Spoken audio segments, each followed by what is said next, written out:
Say hello to a new friend on an old road. Take a 2-lane trip of memories into mysteries unknown. Come along for the ride. Jim Hinckley's America. Jim Hinckley's America.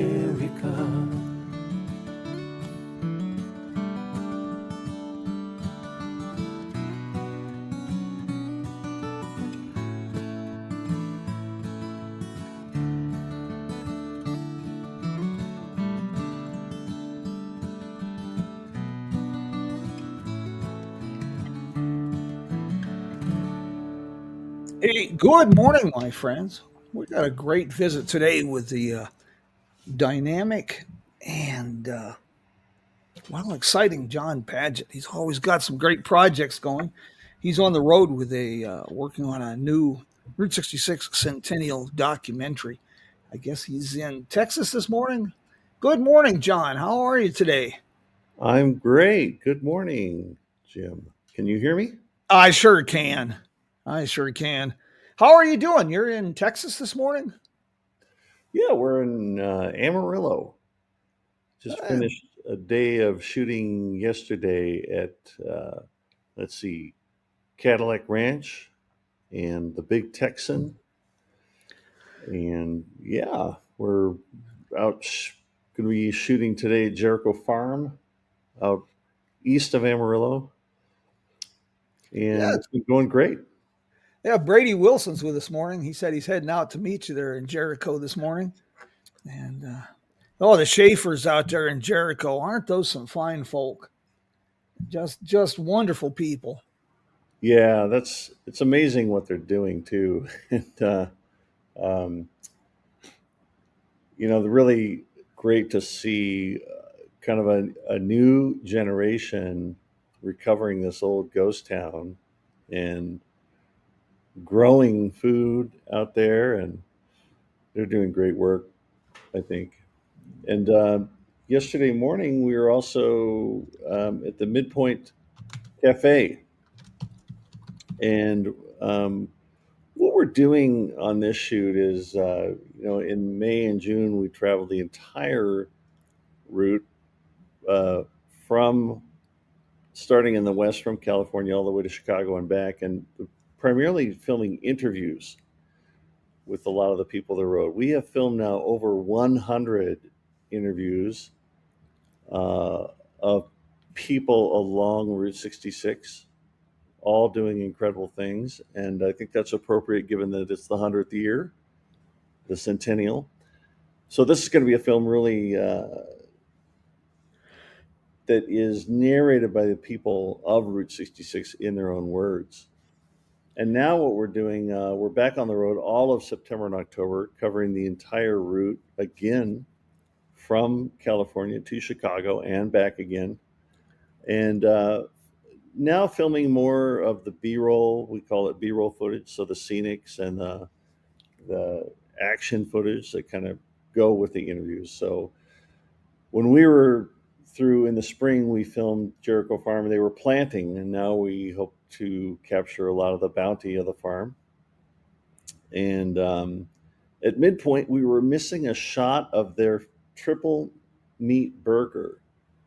So that's another thing we're doing on this is like kind of picking up shots that people mentioned in the interview, and then we didn't have a shot of it. So I'll tell you a funny story. At the Midpoint Cafe, we knew we wanted to get, among other things, a shot of this giant triple burger. It stands about as tall as a ruler.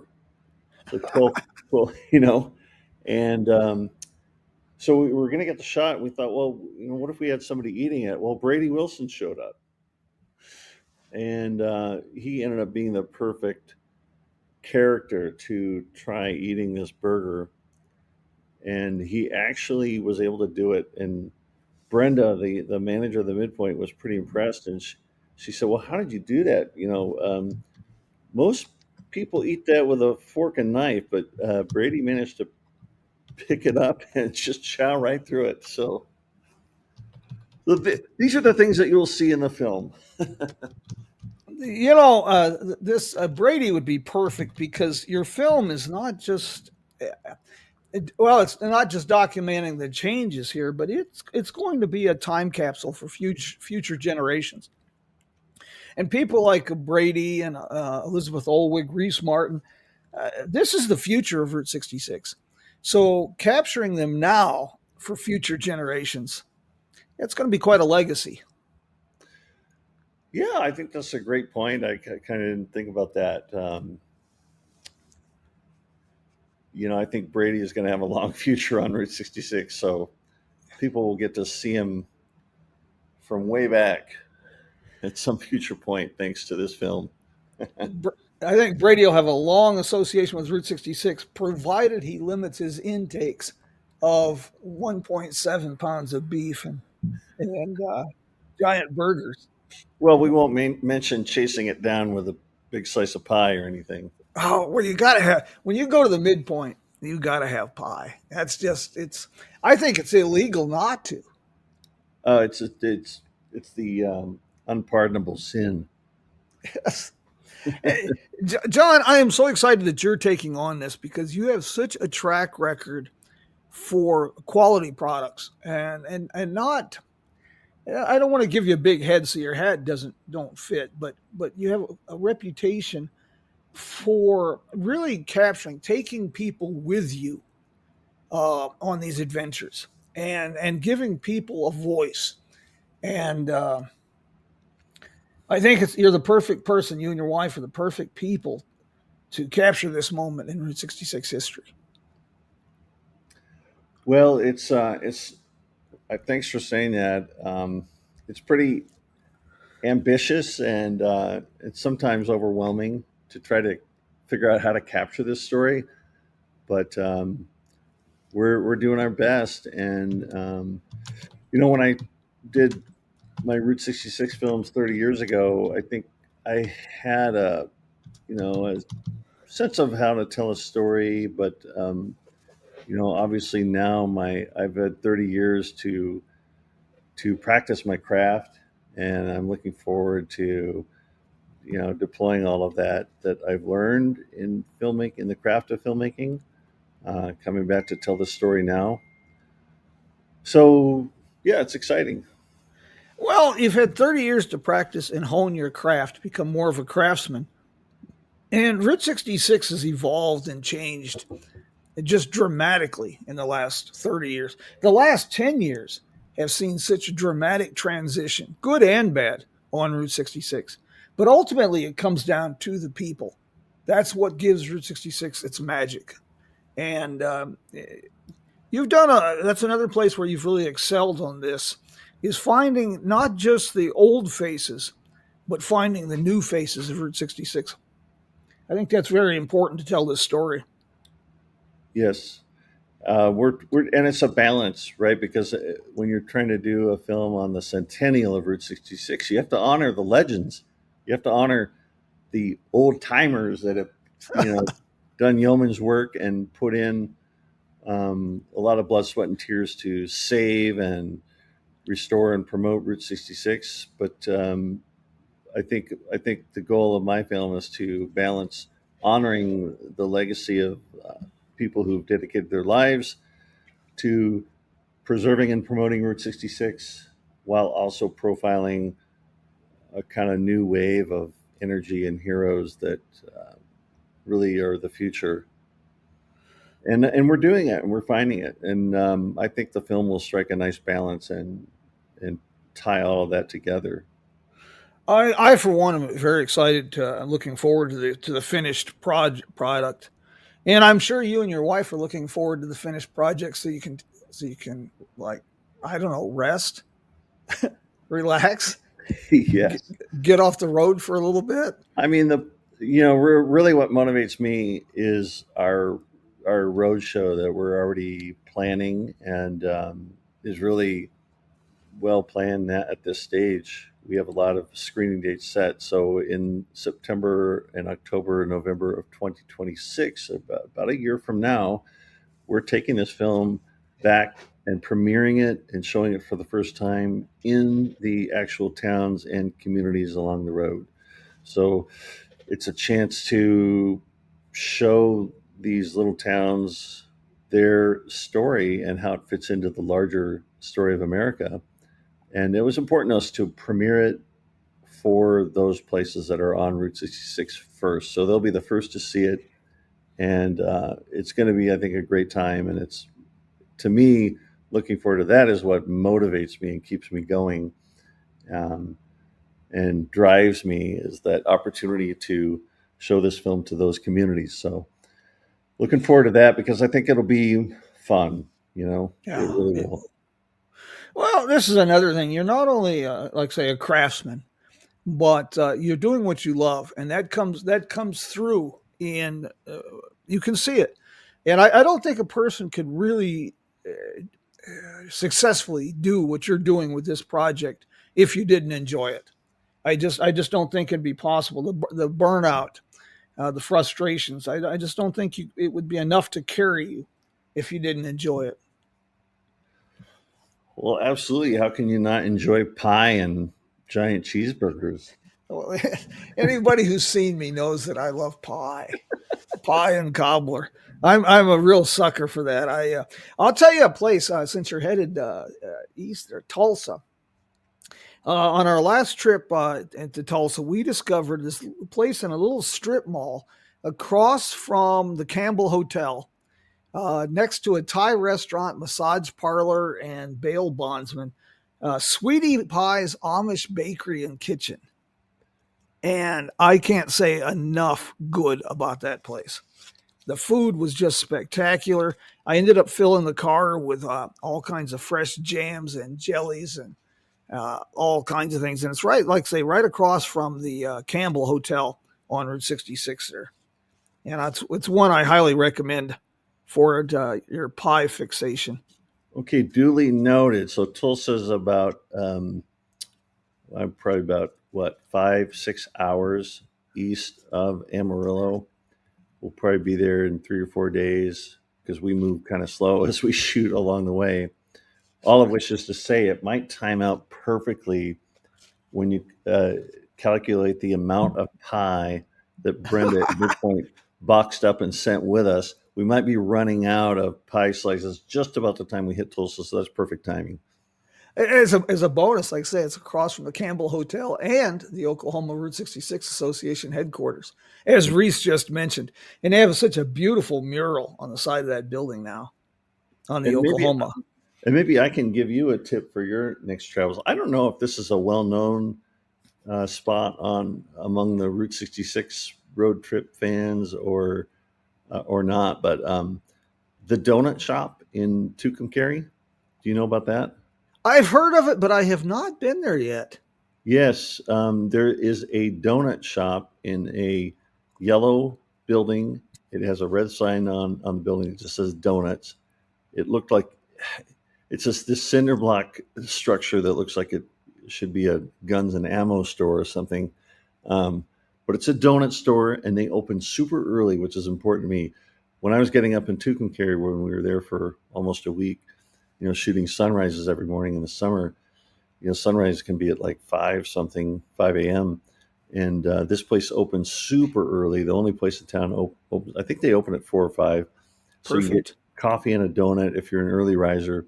But the real thing is their pastries and croissants, because it's a Vietnamese family that has perfected, French pastry cooking.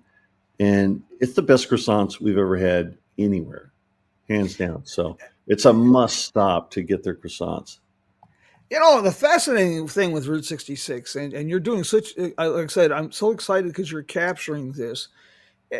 The small town America, the mom and pop stuff, like you mentioned, a Vietnamese family, French pastries, you'll find that all over America. But there's something about Route 66. It is, like Michael Wallace said, it is a linear community. And you find people sharing these tidbits, like you just did with the donut shop there in Tucumcari. And you could be in a cafe or a tavern or in Belgium and be having this same conversation. I'll mention a restaurant in Tulsa, and somebody will start telling me about a place they discovered in Santa Rosa. It's just really the damnedest thing. I don't I'm not often tongue tied, but it's hard to describe what a Route 66 experience is. It's something you have to experience yourself. Yeah, and I think to that point, it's the way to really experience it is to hang around the hotel lobby or the courtyard in the evening, kind Yes. of at peak check-in time at twilight, or in the morning when they first put the coffee on in the lobby.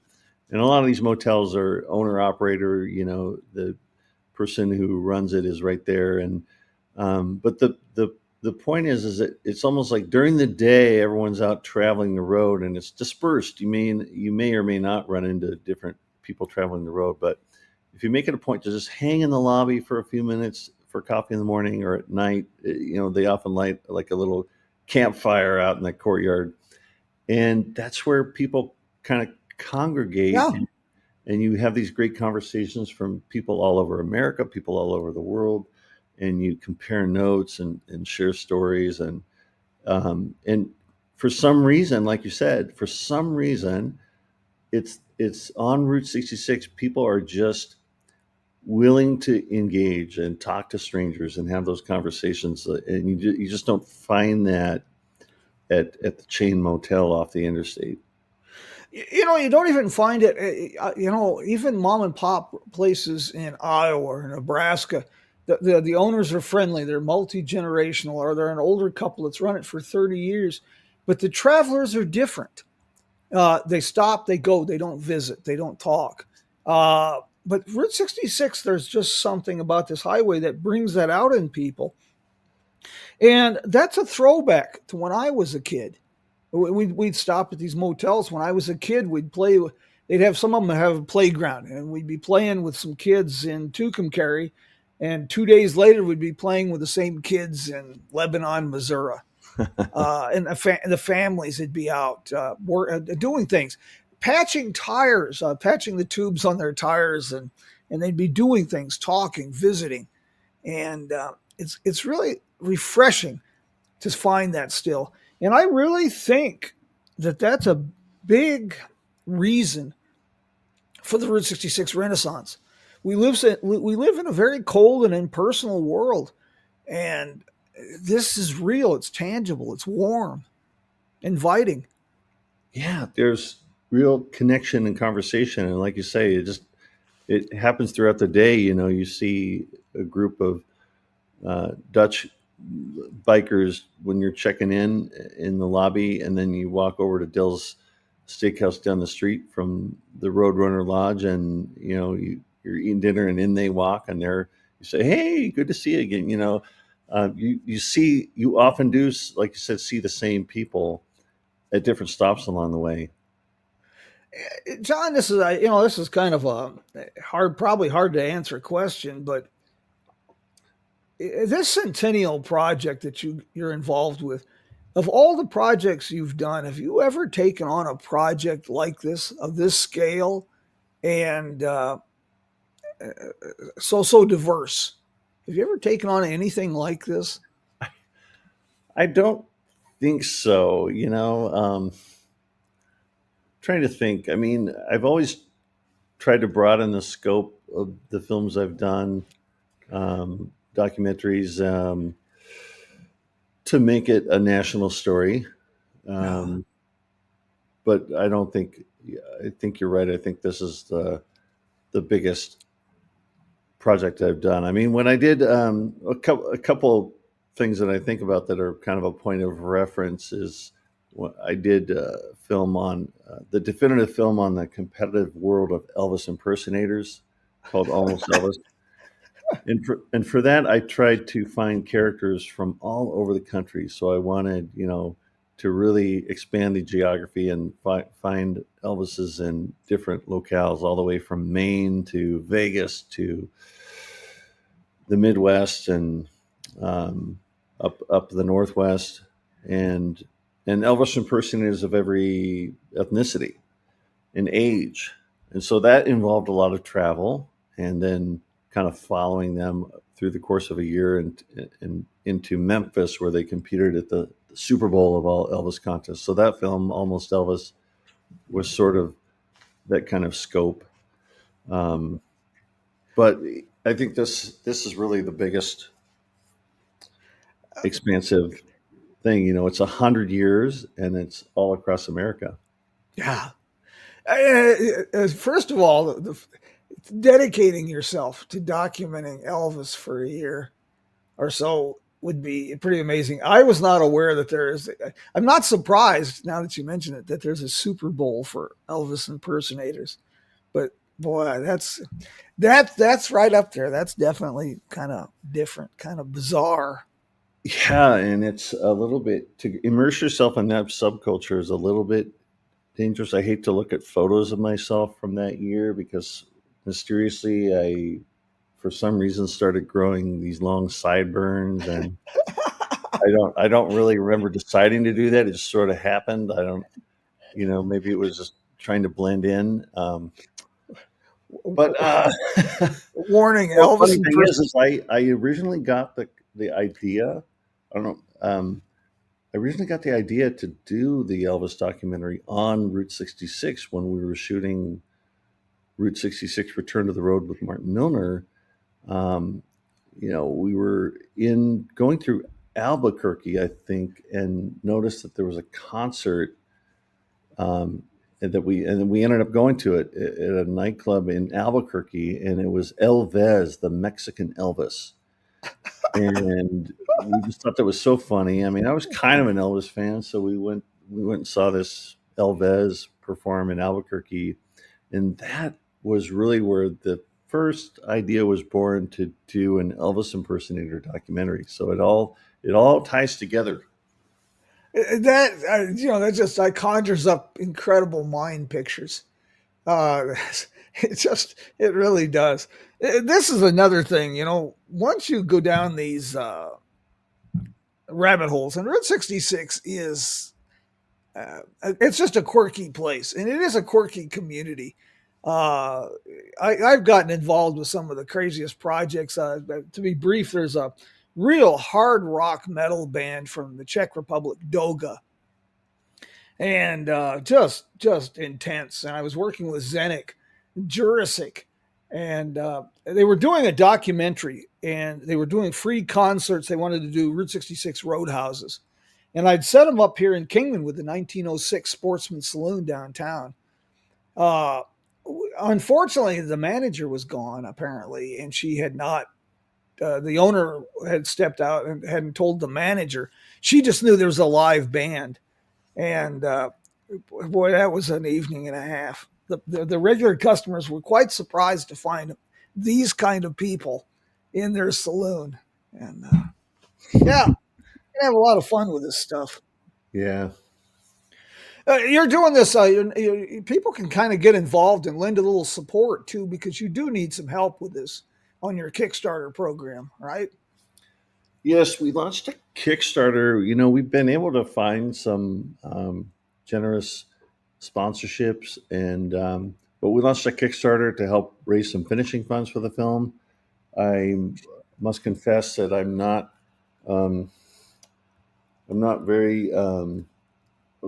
really experienced with Kickstarter, so I'm not sure if we're going to make our funding goal or not. But we launched a Kickstarter just to provide a way for people to back the film and get some rewards, and really just stay connected and tied into the film and get updates. So I don't know if you can share a link to that Yes. On the podcast page or somewhere on your social platforms, but that would probably be easiest than trying to spell out the link, as it's a long link. It's a long link, lots of numbers. I've got it here towards the top of the group chat on today. When I publish this later today, I will have the link, and I'll also make sure it's on my Facebook page and Jim Hinckley's America as well, and we'll get it out on the network and get the word out, because God bless. This is a small town, and we need people to jump in and support. We need people to help, because it's about them. It's about their hometown. Yeah, and thanks for sharing the link, Jim. And like I said, there's some great rewards that we're offering, including sneak preview, like live stream and DVD with director commentary that won't be available elsewhere. So there's a bunch of other great rewards. We sure appreciate anyone supporting it. But either way, we're going to get this film done. I promise. Oh, I know you will. I have no doubt. I'm very excited about that. What kind of just people are going to probably ask? What kind of rewards have people contribute? What besides satisfaction of creating something for the future, a time capsule? What kind of rewards are being offered? We've got, of course, DVD and live streams, so you can see the film, be among the first to have a DVD of it, and then we have VIP tickets to some of the premieres like Tulsa and Albuquerque. We've got a unique award, which is your classic car in the film. So at a certain contribution level, we will stage a shot to include your car. Like if you have a classic car or a Harley or something, we'll stage a shot depending on where you live. We can stage a shot in front of a Route 66 landmark and tie your car into the film, so you'll see your own car in the film. And then even private screenings, if you want to have a private screening director in attendance, that's another word. So there's a bunch of options on there. Well, I don't know how we would work this. We'll have to talk about this probably off the program and hammer out details. Something that just popped into my head. We'll talk about it afterwards, but I'll tell you what. You set the amount, how much people, but I will kick in a signed copy of my new book. It'll be out this next month. It's a Route 66 Centennial anthology. And what makes this book really special is it's not a Jim book. This book was an anthology written with some very, very knowledgeable, passionate Route 66 people that happen to be my very good friends. Cheryl Eicher-Jett, Joe Sonderman, Greg Hassman, Reese Martin, Dries Bessels. And if you think that would help, we'll talk about how we can make that happen. But I'll get a signed copy sent to somebody if they kick in a certain amount. We'll work out the details on that if you'd like. That's great, Jim. Thanks. I can't wait to read that book too. Yeah, we'll make sure we'll fix that up as well. But something I can do to help and maybe encourage people to cough up a couple bucks. And if I deface it with a signature, it'll probably be worth the purchase price. It's one of those. That's things. right. I would always tell people that they asked me to sign a DVD or something. I'd say, well, the DVD is worth $10 now. One on eBay. If I sign it, it's worth $1. Yes. Yeah. Do you get that a lot? People asking you to sign things, John, because you are pretty well known. Only when there's like at a film screening event. Not so much otherwise. Although somebody at the Midpoint from Italy asked me to sign one of our postcards recently. But I tell you, the most flattering thing that ever happened for me, it made me feel like a real star. We were doing a screening in La Crosse, Wisconsin, of a film I did called Larry Has Left the Building. And we did a week of screening. So we were at a movie theater there for an entire week, screening at 7:00 each night. And a woman came and saw the documentary one night and asked me to sign her arm. So I signed her arm with a Sharpie. She came back the next night to see the film again. After the film in the lobby, she wanted a photo with me, and she showed me her arm. And I kid you not, I'm not.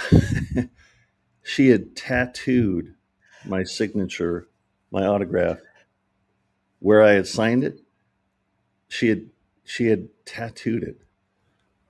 John, that is bizarre on two levels.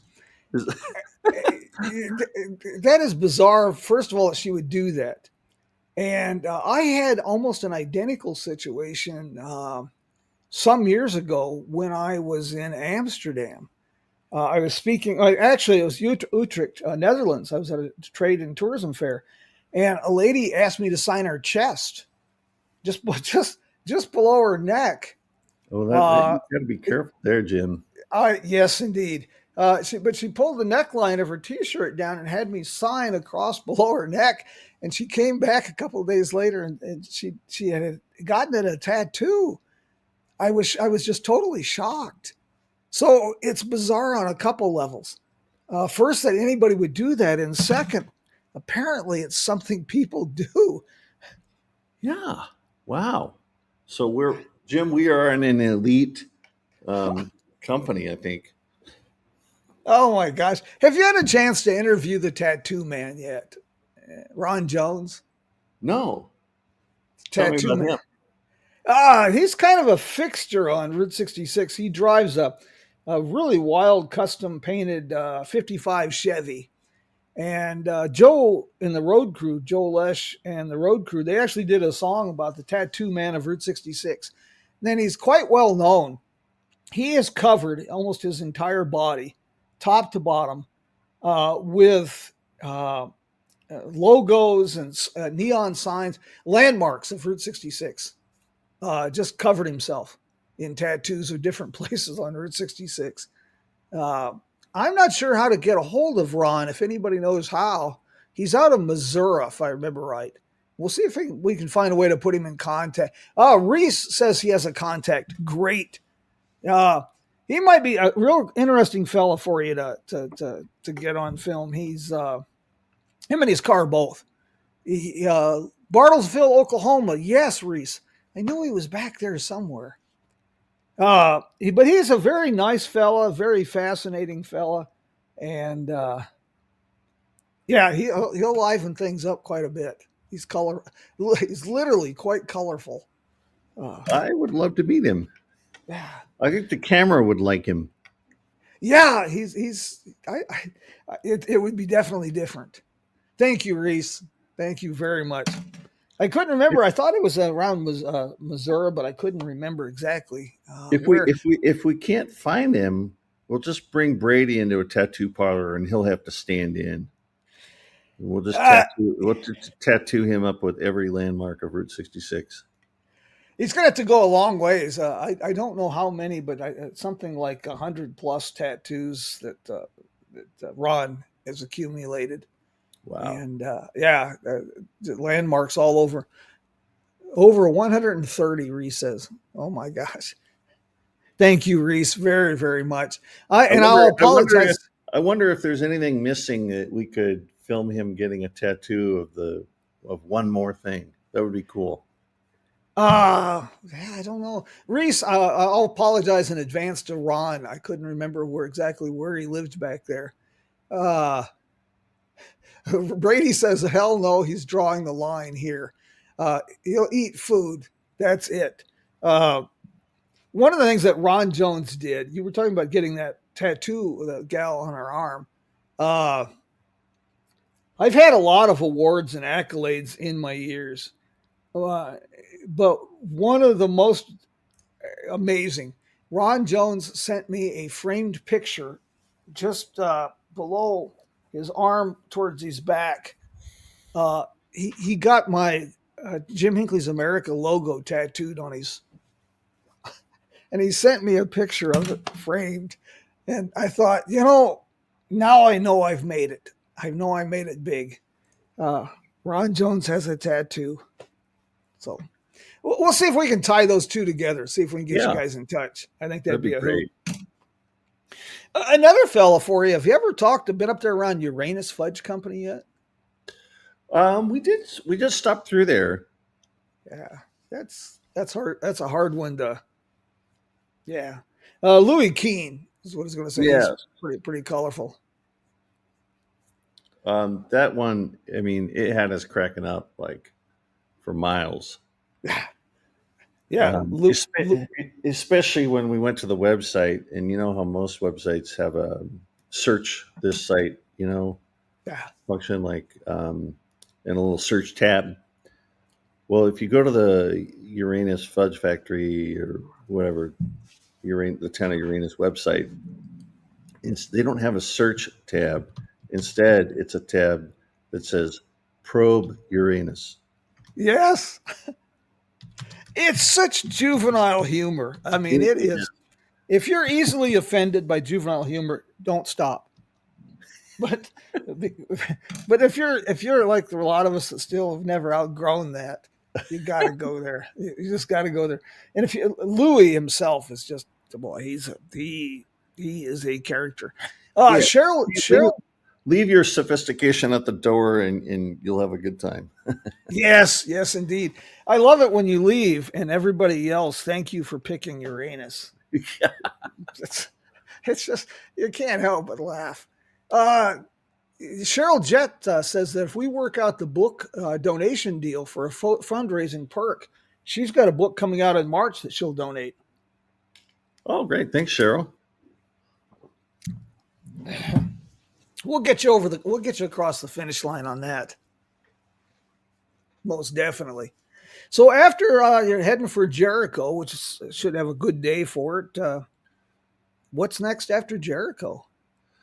Okay, well, let's see, we're going to do some exploring around Eric and Sayre and into that western part of Oklahoma. Then we're going to be in Oklahoma City. One of the stories we're doing in Oklahoma City surrounds the milk bottle building and um, the just explosion of entrepreneurial activity in that neighborhood by Vietnamese immigrants. And I'm excited about that story. I don't think it's been well told for the Route 66 fans, but man does not live on cheeseburger alone. And if you're traveling the road and you're ready to experience something different, I mean, there's just a cornucopia of Asian restaurants there in that neighborhood. And it was when in that era of the interstate freeway coming on and that stretch of Route 66 became really disinvested. And it's been the Vietnamese community that has really brought that neighborhood back and revitalized it.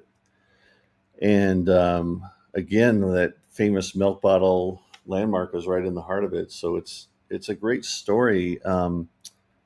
These refugees came over by boat, and you can't help but notice the echoes of the Dust Bowl migration. Mm-hmm. I mean, if you trade out the Model T for the fishing boat, it's the themes and the stories are so resonant, and whereas the Dust Bowl migrants were escaping Oklahoma and the Dust Bowl and headed west, the Vietnamese were escaping the war and found their promised land in Oklahoma, where they've been able to really establish a community and build businesses. And there's some great characters we found that we're going to be telling that story in the film. So that's one of our stops. We covered that a little bit last in the summer, and now we're returning to film a little more. And I'm so glad to hear this because I'll tell you, Route 66, and like I say, it's all over the United States, but Route 66 is the American story made manifest. It's a living time capsule, and it's also a glimpse of the future. And the immigrant story is so much a part of our rich, diverse tapestry. And you find it all along Route 66. You mentioned the Vietnamese, but if we go back even further, the Ariston Cafe, a Greek immigrant, that got that going. The Falcon Restaurant in Winslow started in 1955 by Greek immigrants. The fellow who's redoing the El Trovador Motel is an Israeli immigrant. It's a story. It's the American story. And I am so glad you're capturing this.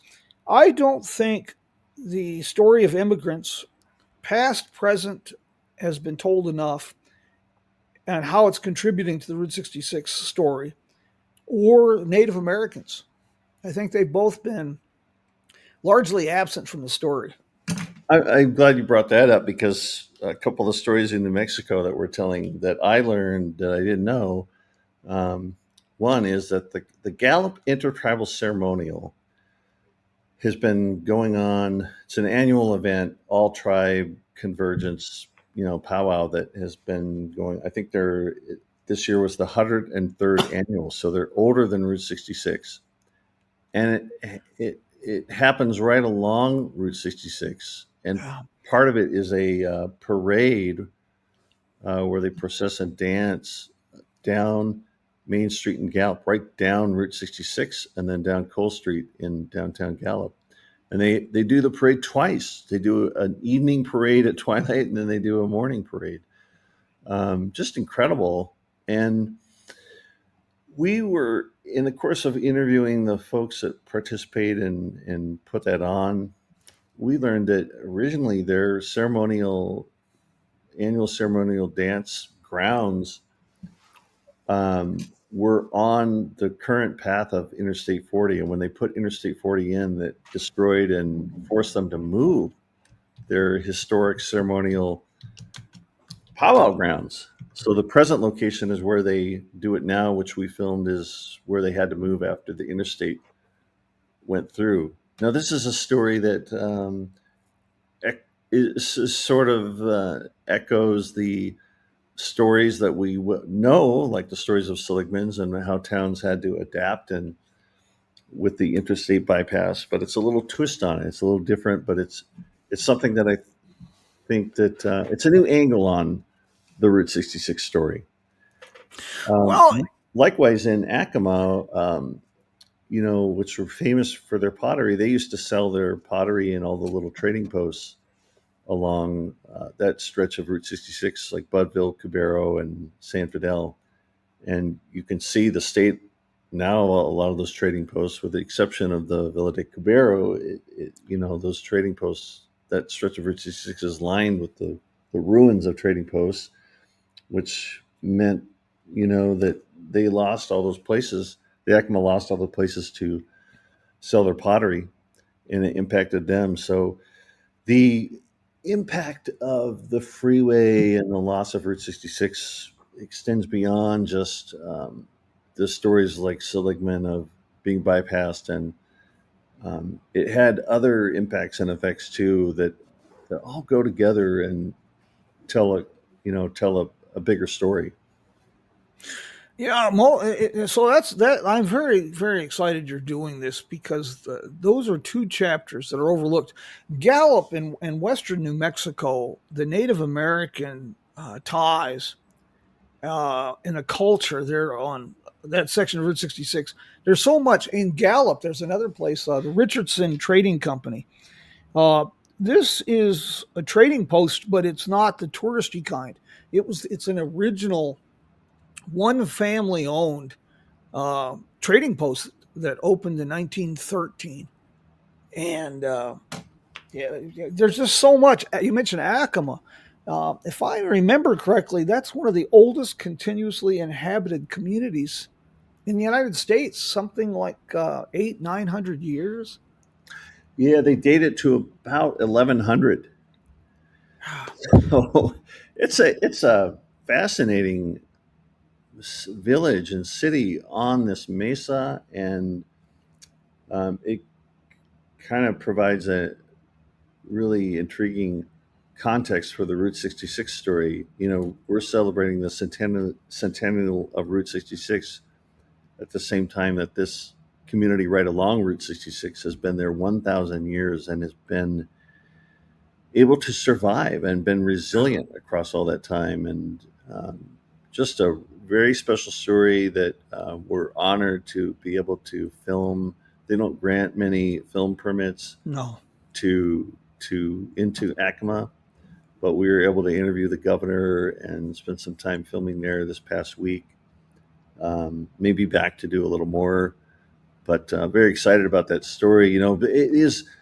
It ties into Route 66, even though it's a little bit south. As you know, it's just off the path a little bit, but again, it ties in because that's they would sell their pottery in those trading posts along the town. And I think Acoma is a stunning place to visit, on par with the Grand Canyon. And so it's one of these things that may be a little off the route, but really deserves to be part of the Route 66 story by virtue of just what an amazing place it is.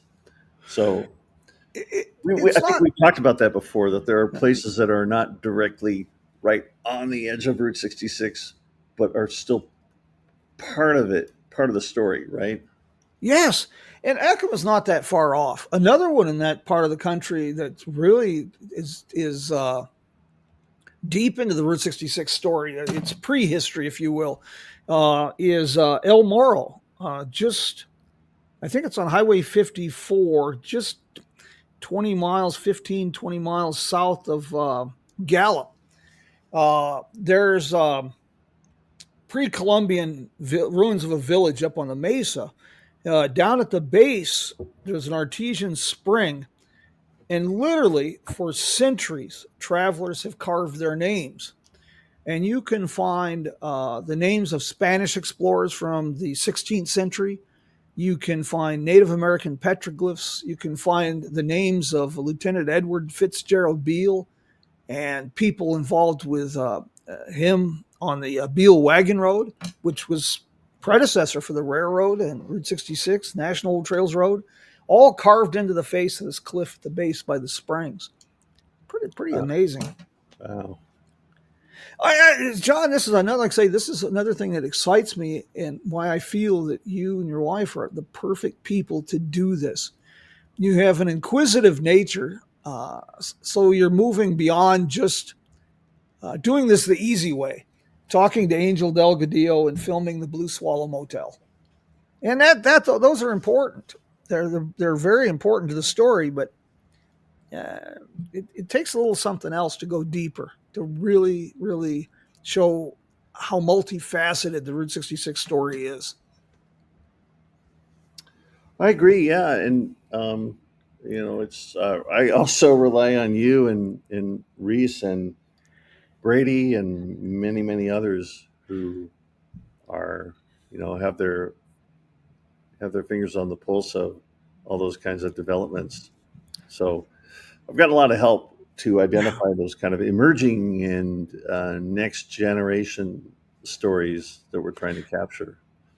Well, all of these projects, from restoration, preservation, promotion, keeping this alive, it's a team effort. It really is, and it's not a one man show by any stretch.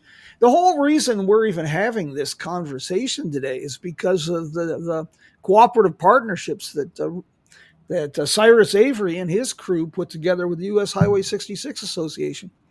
We're sitting here having a conversation with all these people and about these things, about a highway that doesn't even officially exist.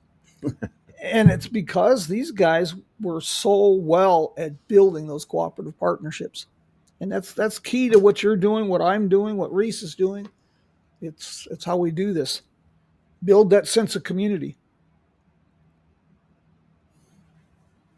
Yeah, they're very true, and it's something I've experienced like never before in the course of this project and working on the film. People have been so helpful, and there's a real network, and it's certainly makes my job a lot easier. Cheryl asked if you had been to Maisel's Trading Post on Central Avenue in Albuquerque with its 1930s murals. I have, I think I have not. I've been there in when I did the films way back, but not on this trip. In Tucumcari, did you get a chance? You were there for a bit to talk to David Brenner and at the Roadrunner Lodge. Yes, and we stayed there the other night too, Yeah. and saw David. And I would nominate the Roadrunner Lodge for the. Well, there's a lot of great marketing Yes. slogans on Route 66, but among the best, maybe the best, has to be his message on his reader board out front, which says, "Give the interstate the bird." Yeah, I like that. I had the privilege. I was at an event in Tucumcari some years ago with Joe Sonderman and some others, and I say this often. I just admire what David's done. I don't mean to be crude, but I don't think I would have peed on that building if it was on fire. It was in that bad a shape. And David is just, I mean, he has just transformed that into a time capsule. And the attention to detail is extraordinary that he's put into that. Yeah, I mean, he is a true artist, and there's a lot of Route 66 motels that are wonderfully kitschy, Yeah. but his is next level. You know, it's not kitschy. It's truly stepping back in time, and every Yeah. detail and color has been really thought out, and you have to experience it. The, and I was glad that on our last day I got one of the magic finger beds, Yes. and I made sure to get a couple trade in $2 for some quarters at the front desk so I could keep that thing going for a good long stretch. Yeah. There's so many things here in the era of Renaissance, the dawn of the second century. You're finding one of the properties that I'm concerned about is the older large motels, almost the chain motels, because they're too big for mom and pop. David pushes that envelope a bit with the Roadrunner, but the Americana Motor Hotel in Flagstaff comes to mind. It's about 70 rooms, I think. That's a corporate investment, but they did it right. They really managed to blend the past, but in such a way that it also caters to a new, modern, younger generation. And I find that blending kind of interesting on these historic properties. Yeah, that is a massive, massive property. And I'm pretty sure that when they redeveloped it, a good chunk of it was dedicated to residential. Um, if The you, back part, yeah, yeah, yeah, the back block is residential apartments, but I think the motel proper is like 65 or 70 rooms. I just can't yeah, remember. it is big. But I Yeah, just thought it was interesting that at one time it was even bigger, and so the revitalization plan for that was to create some of it as residential, yeah. and then the rest of the motel. But the residential section on the back part, it it's the same structure, but it's painted to look residential, and then the Americana is, of course, in the motel colors. John, I want to thank you. I know you've got a pretty tight and intense schedule, a lot of time on the road. You're putting in a lot of hours on this project, and I want to tell you, I not only appreciate you taking time to join us this morning, but I for one, am very appreciative that you're taking time to document this, not just for the centennial, but for future generations. I for one, am very appreciative. Well, thank you, Jim. It's always really fun to talk with you, and thanks for all your help, um, both with promoting it and in the research phase, and all the tips you provided me as we're shooting. It's really been helpful. Appreciate it, Jim. John, as this continues, like we've said before, if there's anything I can do to help, just holler. And the worst that'll happen, I'll laugh hysterically and say, "Well, that ain't happening." Okay. But I'll jump in where I can, and well, try to help. But thank you very very much. And I'll get this published today, and we'll get that Kickstarter link in circulation. All right. Great. Thanks, Jim. Thank you, John. Take care and travel safe. Will do. Bye bye. See you next time. Bye. Hey guys, folks, I want to thank everybody who joined us this morning. I hope you really enjoyed this conversation with John. It's such an easy conversation. I got to share with you something that came up. I really liked this description. I got a note from an Italian journalist that's been listening to Coffee with Jim, And he says he feels like it's an old-fashioned American diner where people get together on Sunday morning and visit. I like that description. I don't know how you felt about that, but that's kind of what we envision here. Hey, next week we're going to talk with a fellow who lives in the land of giants, Joel Baker. He has made it a career to pursue, chase, discover the stories and the giants themselves, kind of generically known as muffler men. And this has led to the creation of the American Giants Museum in Atlanta, Illinois. So I hope you can join us on this one. Joel was with us, 7-8 months ago, talking about some discoveries. And he's got some new things to share and some new inspiration. And we're going to have some fun with that. And then we're going to do something a little different on the 28th. We're going to be talking with Jackie Dunn of the Tulsa Model A Ford Club. And we're going to be talking about the legendary Model A Fords, why they are still popular, why they're still appealing to new generations. And we're going to be talking about road trips in Model A Fords. As we get close to the Route 66 Centennial, the Model A Ford owners are getting excited. They're making plans. And then October 5th, we're going to have something really fun to do. We're going to be talking to Cheryl Eicher-Jett, the author and organizer of the Miles of Possibility Conference, with Debbie Jo Erickson, another one of the organizers for the event that's taking place in Joliet in October. The Miles of Possibility Conference is really, really special. It's think of it as a modern incarnation of the old U.S. Highway 66 Association conventions of the 1930s. It's the only event of its kind that is focused on the business of Route 66. And of course, it's a great networking opportunity and a great opportunity to have fun with friends and friends yet made. And as my pa said, if you're not careful, you might learn something, especially when you've got some great speakers like Reese Martin is the keynote speaker this year. But you're going to have David Schwartz, Jim Featherstone, talking about internet security for small businesses. Should be a great event. Unfortunately, I won't be able to attend in person this year, and I do regret that. Things happen, but I'll be a part of it just the same. Got something cooking. But so we've got that coming up, and want to give a shout out, of course, to the Wagon Wheel Motel. I know that they're struggling right now and having some problems. I don't want to embarrass Connie, but she's been having a lot of problems. So some health issues and some odds and ends. So if you get a chance, drop her a note, send her a card. Just let her know that we're thinking about her. I get a lot of questions about planning trips. Get intimidated by putting a trip together. Don't be. If you're afraid to do it yourself, I got 3 options for you, and I'm very careful what I link my name to.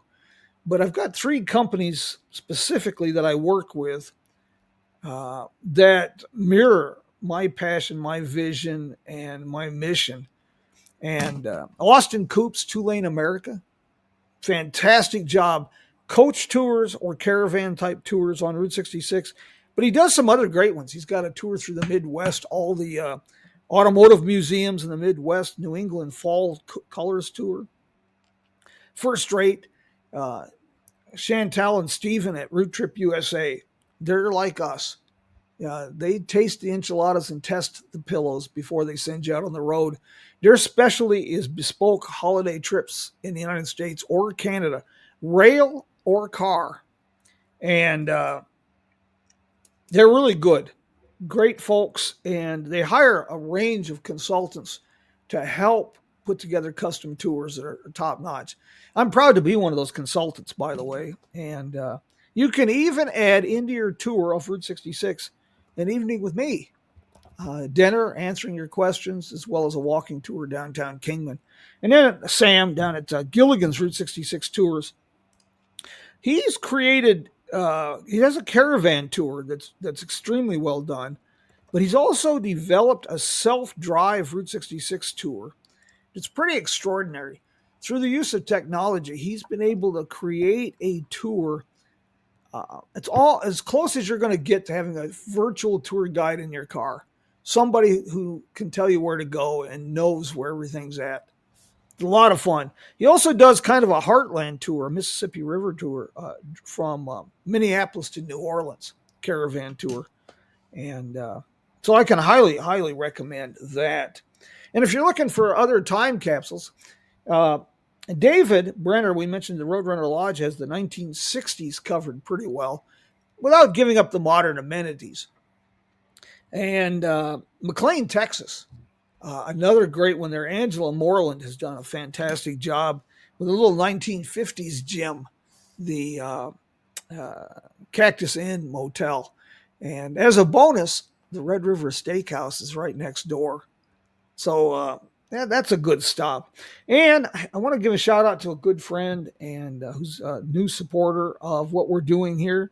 Aside from the sponsors and the people that join us on Patreon and help fund some of what we're doing, Dina Nelson, a State Farm agent here in Kingman, Arizona. Not only have we been doing our insurance business, all of it, with her for my wife and I for close to 40 years, 30 some years. She's very supportive of a lot of projects, and she's joined us as a sponsor of the program. So with that said, does anybody have any questions before we bid you adios and go look for lunch? Well, I know it's a little early here in the West, but for me, it's lunchtime because my days start about 4 or 5 in the morning. So I get kind of hungry about this time. If any questions or anything I can answer for you? Well, thank you. I got a text message here. Let's see if I can get this answered. When John, I don't think the schedule's all been set next year for your filming, where you're going to be showing the film. You haven't got that done yet, have you, John? It's partially done. Okay. And you can find it. Let's see. Let me look up the website. Hang tight there. Let's see. Okay, 66roadshow.com. Okay, 66roadshow.com. 66, I'll add the numeral 66roadshow.com, and it's got a lot of the screening dates up there now and venues, and probably in about a week there'll be a lot more. But we're finalizing that, and by the end of this month it'll be close to final. Well, that's very good. Some of the questions I get when we're doing this, just I try to answer afterwards if they're unrelated, but sometimes they're just they just have to be brought up. I just received a note here that a fellow from Wisconsin says that he's kind of a fan of the program. He says he's a pack rat. He was wondering if anybody he has a sink from the Supai Fred Harvey Hotel in Seligman, Arizona, complete with original bass that he's wants to do something with.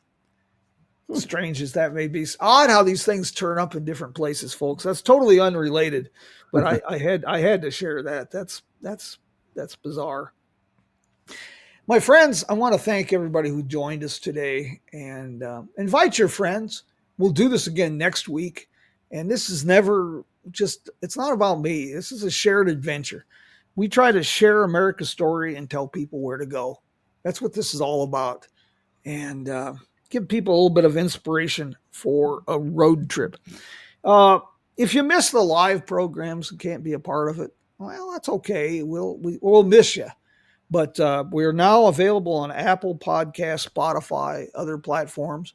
I also offer website designers an embedded player and we currently have it on the Kingman Tours website, kingman.tours, the B.news, which is the largest media outlet of the Colorado River Valley. And of course, we've got an embedded player on the Jim Hinckley's America website. So with that said, I will bid everyone adios. John, again, thank you. And we will send everyone off with a little bit of road trip inspiring music from our friends Joe and Woody the boys down at the road crew. Vaya con Dios, mi amigos. Thanks, John. Thank you, Jim.